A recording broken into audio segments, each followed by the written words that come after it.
بسم الله الرحمن الرحيم وإما نرينك بعض الذي نعدهم أو نتوفينك فإنما عليك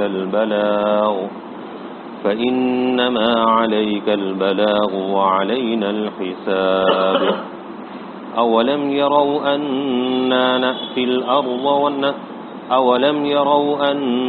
نأتي الأرض ننقصها من أطرافها والله يحكم لا معقب لحكمه وهو سريع الحساب وقد مكر الذين من قبلهم فلله المكر جميعا يعلم ما تكسب كل نفس وسيعلم الكفار لمن عقبى الدار ويقول الذين كفروا لست مرسلا قل كفى بالله شهيدا بيني وبينكم ومن عنده علم الكتاب.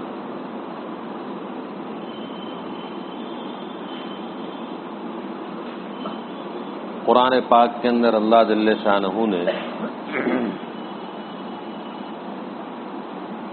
ان لوگوں کے لیے جو نبی کریم صلی اللہ علیہ وسلم کی رسالت کو نہیں مانتے تھے، ایمان قبول نہیں کرتے تھے، توحید کو اختیار نہیں کرتے تھے، تو اللہ جل شانہ نے ان کے لیے وعید سنائی کہ ان کو عذاب سے دوچار ہونا پڑے گا، ان کو سزا ملے گی. تو یہ لوگ ان باتوں کو سن کر کہتے تھے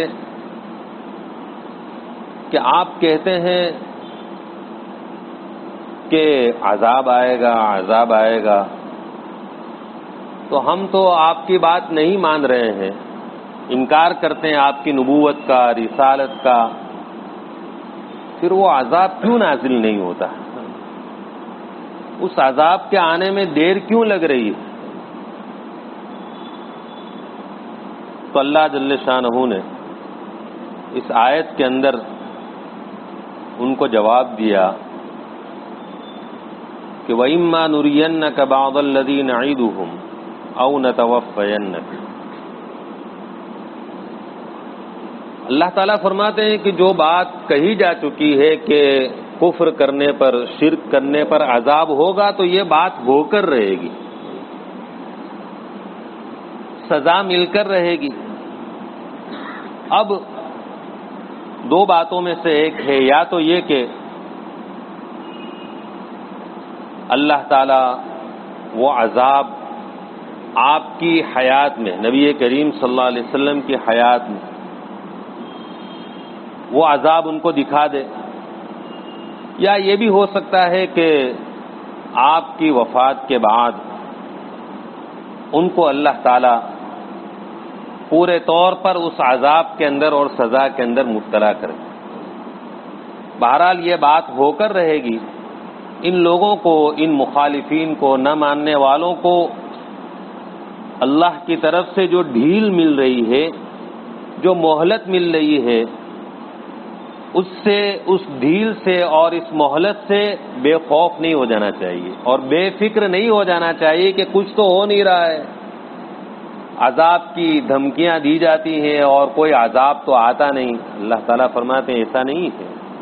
ہم نبی کریم صلی اللہ علیہ وسلم کی حیات ہی میں عذاب کا کچھ حصہ ان کو چکھا سکتے ہیں، اور یہ بھی ہو سکتا ہے کہ آپ کی وفات کے بعد ان کو اللہ تعالیٰ پوری طرح سزا دیں اور عذاب دیں.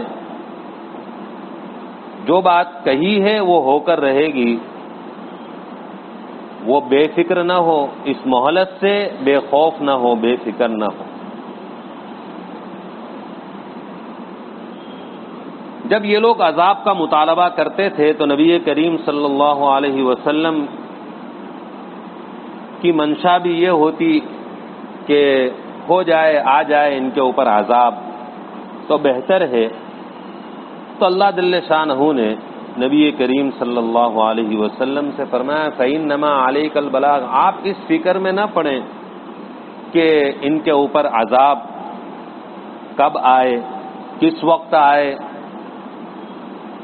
آپ اس فکر میں نہ پڑیں. جو وعید قرآن میں بیان کی گئی ہے، جو سزا کا وعدہ کیا گیا ہے، وہ ہو کر رہے گا. آپ کے ذمے جو کام ہے کہ ہمارا پیغام پہنچا دینا، وہ آپ کرتے رہیں. فَإِنَّمَا عَلَيْكَ الْبَلَاغُ، آپ کے ذمے پہنچانا ہے، وہ آپ باہر صورت یہ کام آپ کرتے رہیں. وَعَلَيْنَا الْحِسَابُ، اور ہمارے ذمے حساب ہے، یعنی یہ عذاب کب ان کے اوپر نازل کرنا، کب بھیجنا، یہ آپ ہمارے اوپر چھوڑ دیں، یہ ہمارے ذمے. آگے اللہ تعالیٰ فرماتے ہیں وَلَمْ يَرَوْا أَنَّا نَأْتِي الْأَرْضَ نَنْقُصُهَا مِنْ أَطْرَافِهَا. یہ لوگ عذاب کا مطالبہ کرتے ہیں کہ آپ یعنی نبی کریم صلی اللہ علیہ وسلم اللہ کا کام کر رہے ہیں اور ہم آپ کی بات کو نہیں مانتے، تو پھر وہ عذاب کی جو وعید سنائی جا رہی ہے، وہ عذاب کیوں نہیں آتا، نازل کیوں نہیں ہوتا؟ تو اللہ تعالیٰ نے اس کا جواب اوپر دیا، اور اگلی آیت میں اللہ تعالیٰ فرماتے ہیں کہ مقدمات عذاب میں سے کچھ تو یہ دیکھ رہے ہیں، یعنی اللہ تعالیٰ اسلام کو ترقی دے رہے ہیں اور فتوحات اسلامیہ کے ذریعے سے بہت سارے علاقے جو ان کے قبضے میں تھے اب مسلمانوں کے قبضے میں آ رہے ہیں. یہ کیا کم عذاب ہے؟ اب بھی ان کا یہ خیال ہے کہ ہم غالب ہوں گے.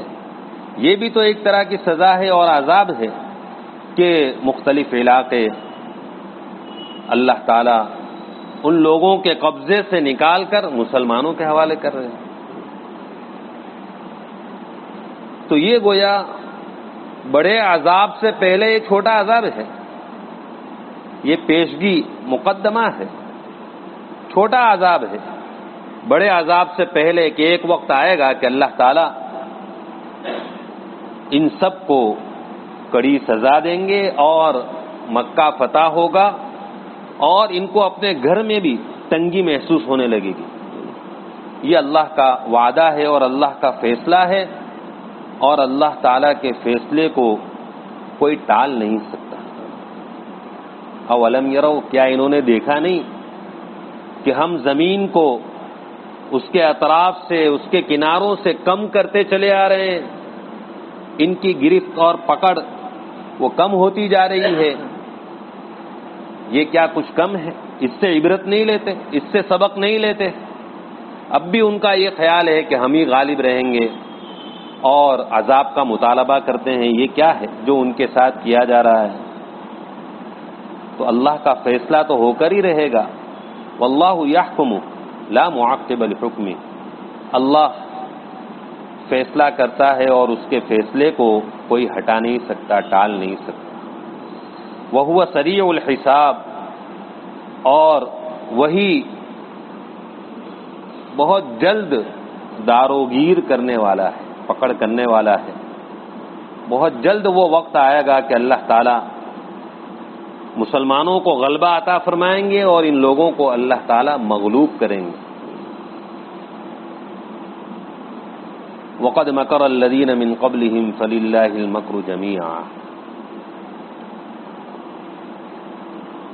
آگے نبی کریم صلی اللہ علیہ وسلم کے لیے تسلی ہے کہ یہ لوگ آپ کو تکلیف پہنچانے کے لیے اور اسلام کو مٹانے کے لیے طرح طرح کی کوششیں کرتے ہیں اور طرح طرح کی تدبیریں کرتے ہیں، لیکن اس سے کچھ ہونے والا نہیں. ان کی تدبیروں سے، ان کی کوششوں سے اسلام کو کوئی نقصان پہنچنے والا نہیں ہے. اسلام کو تو اللہ تعالیٰ غالب ہی کر کے رہیں گے، اس کو ترقی ہوتی رہے گی. یہ جو اسلام کو مٹانے کی طرح طرح کی تدبیریں اور کوششیں کرتے ہیں، اسی طرح کا کام پہلے لوگوں نے بھی کیا ہے. ان لوگوں سے پہلے جو امتیں گزری ہیں، انہوں نے بھی اپنے نبی کو تکلیف پہنچانے کے لیے طرح طرح کی تدبیریں کی، اور دین حق کو مٹانے کے لیے طرح طرح سے کوششیں کی، لیکن کچھ ہوا نہیں ان سے، کیونکہ ایک طرف مخالفین، منکرین اور اسلام کے دشمنوں کی تدبیریں ہوتی ہیں، کوششیں ہوتی ہیں، ان کا زور ہوتا ہے، اور دوسری طرف اللہ کی تدبیر ہوتی ہے، دوسری طرف اللہ کی تدبیر، اور ظاہر ہے کہ اللہ کی تدبیر کے آگے کس کی چل سکتی ہے؟ تو اللہ کی تدبیر اور اللہ کا فیصلہ یہ ہے کہ اسلام کو غلبہ ہوگا اور اسی کو ترقی ہوگی۔ تو چنانچہ گزشتہ جن لوگوں نے اسلام کو مٹانے کے لیے تدبیریں کی، کچھ نہیں ہوا۔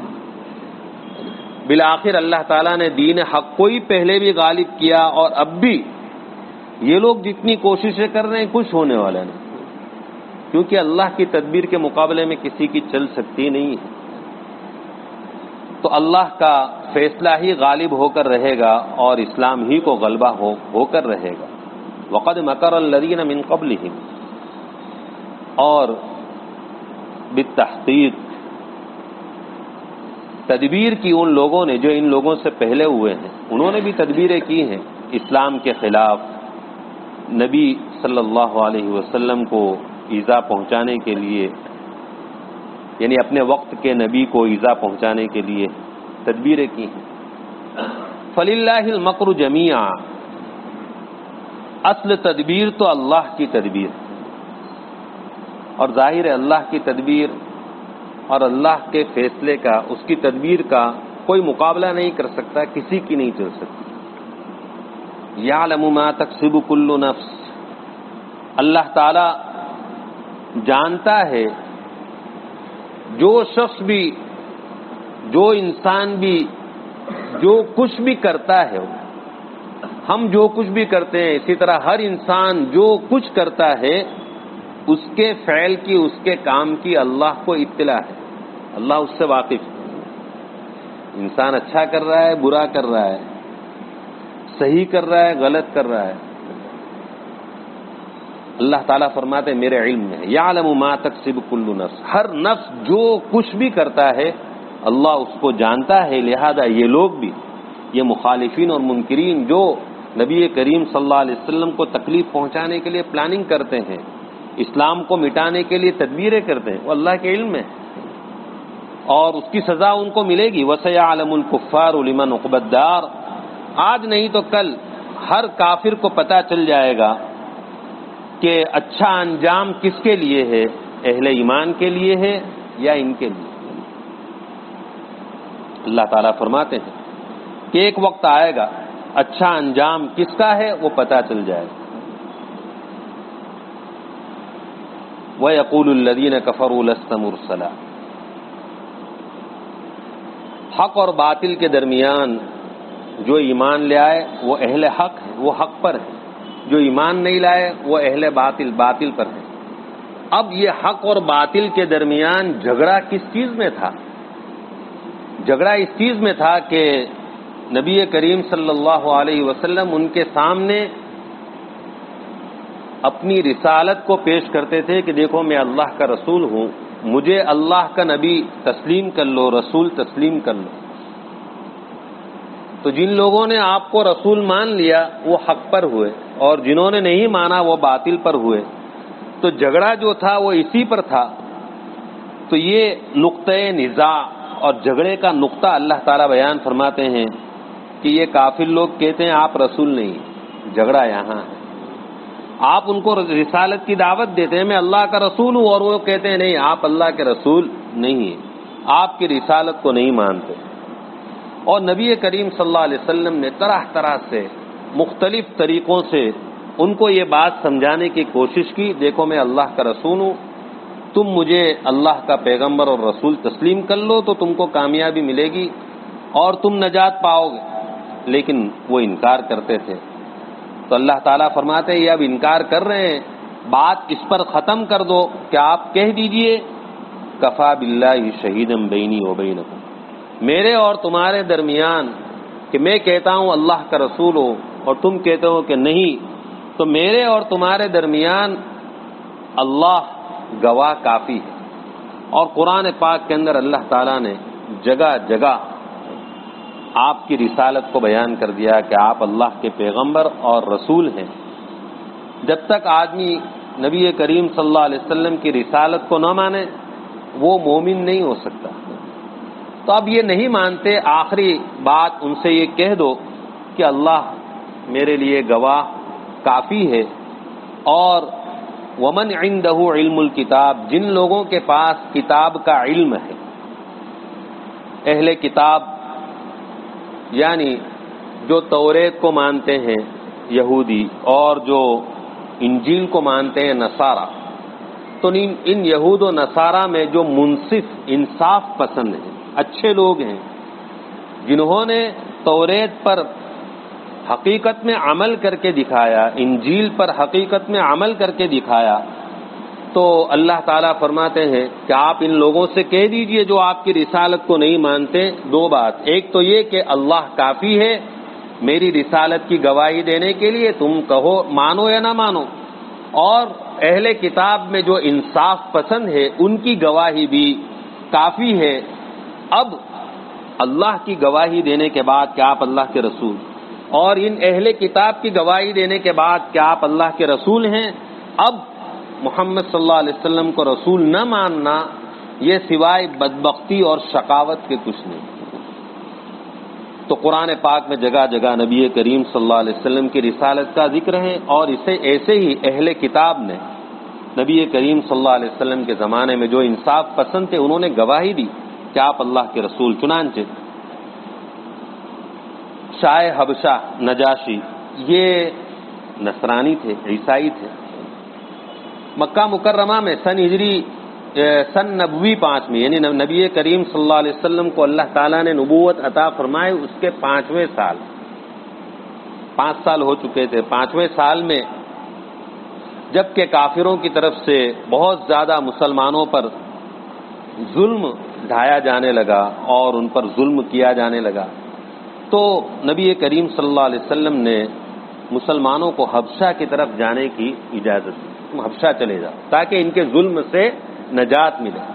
چنانچہ 100 تقریباً مسلمان انہوں نے مکہ مکرمہ سے حبشہ ہجرت کی. اب ان مکہ والوں نے دیکھا کہ جن کو ستایا جا رہا تھا اس میں اتنی بڑی تعداد تو وہاں چلی گئی اور آرام سے رہ رہی ہے، تو ان کو تو حسد ہوا، بے چینی ہوئی کہ یہ کیسے. چنانچہ انہوں نے آپس میں میٹنگ کی اور ایک وفد، ایک جماعت کو یہ پیغام دے کر شاہ حبشہ کے پاس بھیجا کہ ان لوگوں کو ہمارے حوالے کر دو، واپس کر دو، یہ تو ہمارے یہاں سے بھاگ کر آئے ہیں اور ایسے ہیں ویسے ہیں. چنانچہ یہ وفد جب پہنچا شاہ حبشہ کے پاس اور جا کر ساری بات رکھی، تو شاہ حبشہ نے، نجاشی نے کہا کہ ایسے تو میں ان کو تمہارے ساتھ نہیں بھیج سکتا، پہلے میں ان کی بات بھی سنوں حقیقت کیا ہے. چنانچہ جو مسلمان حبشہ پہنچے ہوئے تھے ان کو دربار میں بلایا، اس میں حضرت جعفر رضی اللہ تعالیٰ عنہ بھی تھے. تو شاہ حبشہ نے احوال معلوم کیے کہ بھئی کیا ہے، یہ لوگ پیچھے سے آئے ہیں، تم پہلے آئے، حقیقت کیا ہے.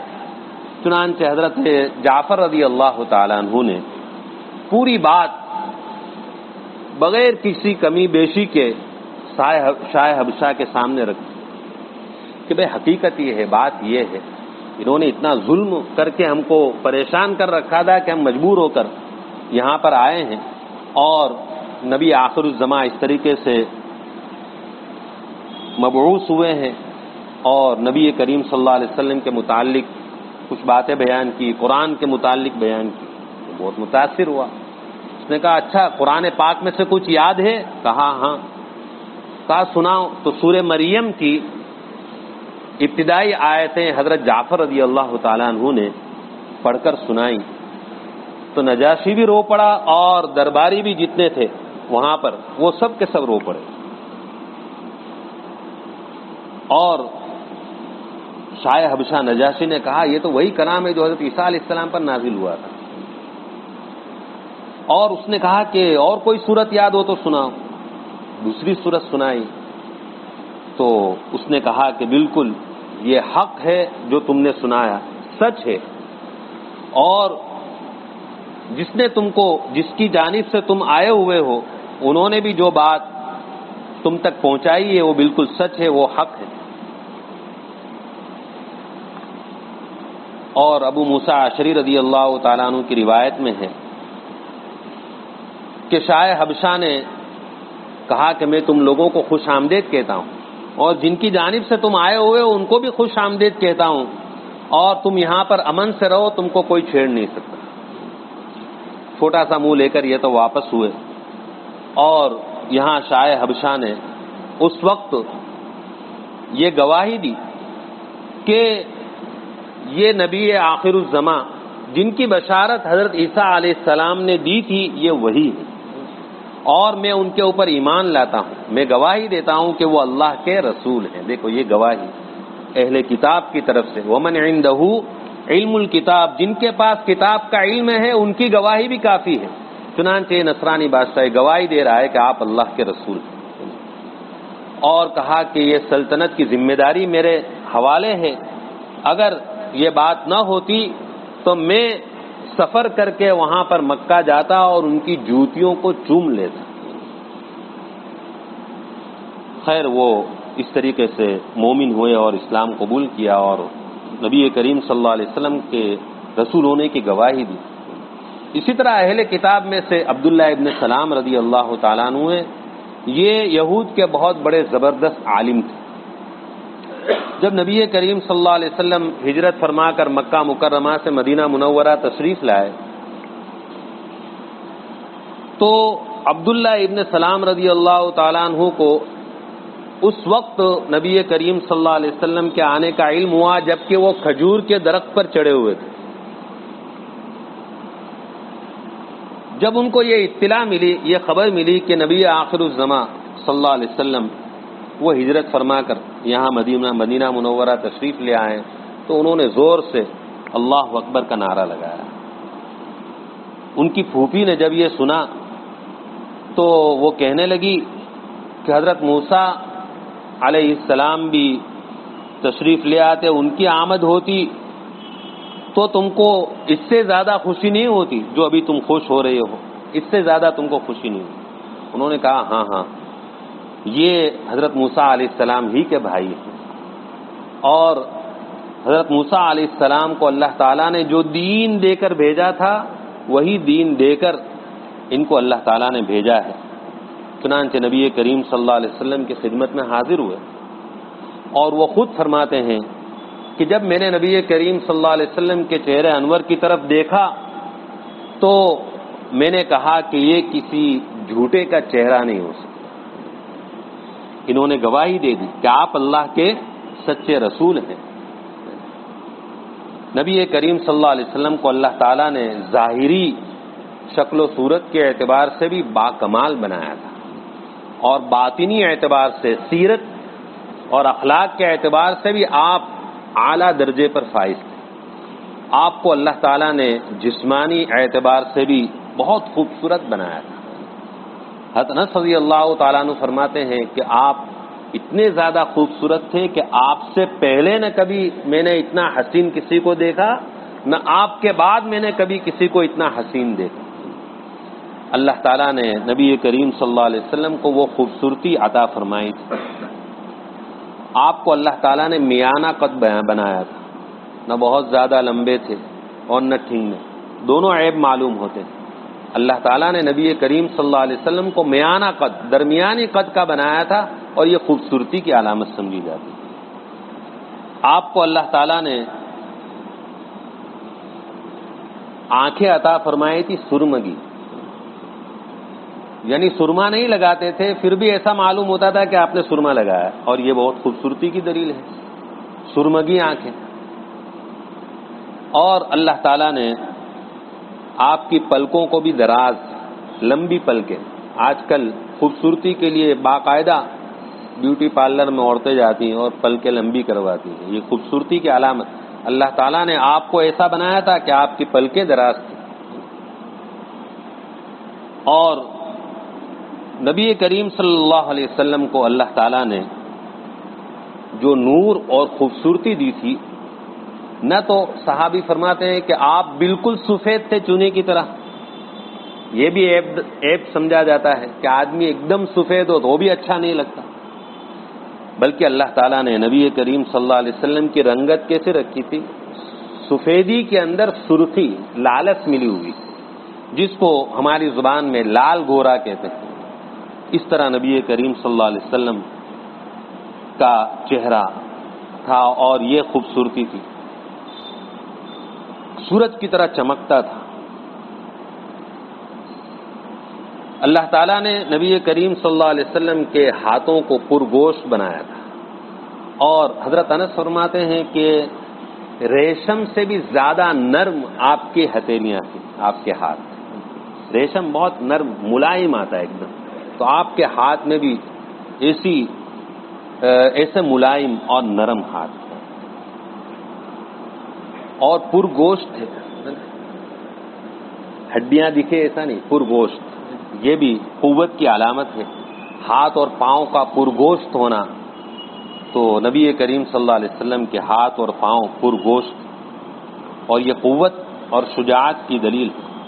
سر بھی آپ کا اعتدال سے بڑا تھا، بہت بڑا نہیں، چھوٹا بھی نہیں، بہت چھوٹا سر یہ کم عقلی کی دلیل ہوتی، اللہ تعالیٰ نے نبی کریم صلی اللہ علیہ وسلم کا سر اعتدال سے بڑا کیا تھا، اور یہ عقل مندی کی اور سرداری کی دلیل۔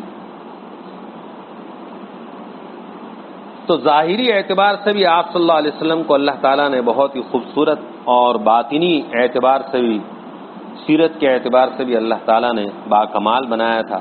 اس لیے فرماتے ہیں جیسے ہی چہرے انور کی طرف میری نگاہ گئی تو میں نے کہہ دیا کہ یہ کسی جھوٹے کا چہرہ نہیں ہو سکتا، یہ گواہی اہل کتاب کی طرف سے ملی۔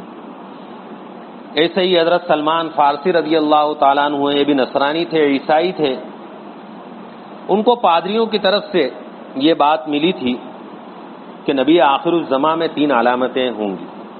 پہلی علامت، وہ صدقہ قبول نہیں کریں گے، نمبر 2 ہدیہ قبول کر لیں گے، اور نمبر 3 دونوں کندھوں کے درمیان پیچھے مہر نبوت ہوگی۔ اب جب نبی کریم صلی اللہ علیہ وسلم مدینہ منورہ تشریف لائے تو حضرت سلمان فارسی رضی اللہ تعالیٰ عنہ کو پتہ چلا کہ لوگ کہتے ہیں کہ یہ آخری نبی ہیں، تو یہ علامتوں سے پہچاننے کی انہوں نے کوشش کی، چنانچہ کچھ کھجوریں لے کر پہنچے اور کہا کہ آپ یہاں تشریف لائیں، آپ اور آپ کے ساتھی سب حاجت مند ہیں ابھی، اس لیے یہ کھجور میں صدقے کے طور پر پیش کرتا ہوں۔ تو آپ نے فرمایا میں صدقہ نہیں کھاتا، اور صحابہ کو اجازت دی کہ وہ لے لیں۔ تو حضرت سلمان فرماتے ہیں کہ میں نے دل ہی میں کہا کہ ایک علامت تو فائنل ہو گئی۔ پھر کچھ وقت کے بعد میں کھجوریں لے کر حاضر ہوا اور کہا کہ آپ صدقہ نہیں کھاتے، اب ہدیہ لے کر آیا ہوں۔ تو آپ نے اس کو قبول کر لیا، خود بھی کھائی اور لوگوں کو کھلایا۔ حضرت سلمان رضی اللہ تعالیٰ عنہ فرماتے ہیں کہ میں نے دل میں کہا کہ دوسری علامت بھی صحیح ہو گئی، اب تیسری علامت بڑی مشکل تھی، مہر نبوت تو پیچھے تھی، اب آپ تو کپڑا ڈھانکے ہوئے رہتے تھے، وہ کیسے دیکھی جائے؟ تو حضرت سلمان فرماتے ہیں ایک مرتبہ نبی کریم صلی اللہ علیہ وسلم ایک جنازے کو اور ایک میت کو دفن کرنے کے لیے بقیع قبرستان میں پہنچے ہوئے تھے، میں وہاں پہنچ گیا اور میں آپ کے پیچھے چکر کاٹنے لگا، تو آپ سمجھ گئے کہ یہ مہر نبوت کو دیکھنا چاہتا ہے، تو آپ نے کپڑا ہٹا دیا۔ تو حضرت سلمان فارسی رضی اللہ تعالیٰ عنہ نے وہ مہر نبوت دیکھی، جو ایک صحابی فرماتے ہیں کہ کبوتر کے انڈے کی طرح تھی، اور یہ آپ کی پیدائش سے ہی تھی، جب آپ کا انتقال ہوا تب غائب ہو گئی۔ حضرت سلمان فارسی رضی اللہ تعالیٰ عنہ جیسے وہ مہر نبوت دیکھی تو اس کو چومنا شروع کر دیا اور رونے لگے۔ نبی کریم صلی اللہ علیہ وسلم نے ان کو سامنے بلایا اور پوچھا کیا ہوا؟ تو انہوں نے سارا واقعہ سنایا کہ وہ پادریوں سے 3 علامتیں میں نے جانی تھی، اس طرح میں نے تینوں علامتیں پہچان لی، میں ایمان قبول کرتا ہوں اور میں گواہی دیتا ہوں کہ آپ اللہ کے رسول ہیں۔ یہ اہل کتاب کی طرف سے آپ کے رسول ہونے کی گواہی۔ اسی طرح بہت سے واقعات ہیں جو دلیل ہے اس بات پر کہ نبی کریم صلی اللہ علیہ وسلم کے اللہ کے رسول ہونے کی اہل کتاب میں سے جو تھے انہوں نے گواہی دی۔ اب اللہ کی طرف سے گواہی مل جانے کے بعد اور اہل کتاب کی طرف سے گواہی مل جانے کے بعد اب نبوت کا اور آپ کی رسالت کا انکار کرنا یہ بجز شقاوت اور بدبختی کے اور کچھ نہیں کہا جا سکتا۔ اللہ تعالی ہم سب کو کہنے سننے سے عمل کی توفیق عطا فرمائے۔ سبحانک اللہم وبحمدک وتبارک اسمک وتعالی جدک ولا الہ غیرک لا الہ الا انت سبحانک انی کنت من الظالمین وإلہکم الہ واحد لا الہ الا هو الرحمن الرحیم۔ اللهم صل على محمد عبدك ورسولك وصل على المؤمنين والمؤمنات والمسلمين والمسلمات۔ اے اللہ ہمارے گناہوں کو معاف فرما، ہماری خطاؤں سے درگزر فرما، ہماری سیئات کو حسنات سے مبدل فرما۔ اے اللہ ہر چھوٹے بڑے گناہ کی نفرت ہمارے دلوں میں ڈال دے۔ یا اللہ ہر چھوٹے بڑے گناہ سے ہماری حفاظت فرما لے۔ یا اللہ تو ہمارے والدین، اہل و عیال، بھائی بہن، اعزاء اقارب اور تمام مومنین و مومنات اور مسلمین اور مسلمات پوری امت محمدیہ کی مغفرت کے فیصلے فرما دے۔ یا اللہ تو بخشش کے فیصلے فرما دے۔ یا اللہ تو معافی کے فیصلے فرما دے۔ رحم و کرم کی تکمیل فرما دے۔ ہم سب پر اپنا خصوصی فضل فرما دے۔ دنیا اور آخرت کی بھلائیاں نصیب فرما۔ دنیا اور آخرت کی ذلت و رسوائی سے بچا لے۔ یا اللہ تیری اور نبی کریم صلی اللہ علیہ وسلم کی سچی پکی محبت نصیب فرما۔ اتباع سنت کی توفیق نصیب فرما۔ اتباع سنت پر زندہ رکھ اور اتباع سنت پر موت عطا فرما۔ اے اللہ ساری ایمانی قرآنی صفات حقیقت کے ساتھ ہماری زندگیوں میں داخل فرما۔ ہم سب کو حسن خاتمے کی دولت سے نواز دے، برے خاتمے سے بچا لے، مرنے کے بعد کی تمام منزلوں میں کامیابی نصیب فرما کر بغیر حساب کتاب کے جنت الفردوس عطا فرما۔ اے اللہ پریشان حالوں کی پریشانیوں کو دور فرما، مصیبت زدوں کی مصیبتوں کو دور فرما، بیماروں کو شفاء کاملہ عاجلہ مستمرہ نصیب فرما۔ جنہوں نے دعاؤں کے لیے کہا ہے یا اللہ یا جو دعاؤں کی امید رکھتے ہیں سب کی جائز نیک تمناؤں کو اپنے فضل سے پورا فرما۔ ربنا تقبل منا انك انت السميع العليم وتب علينا انك انت التواب الرحيم وصلى الله على النبي الكريم برحمتك يا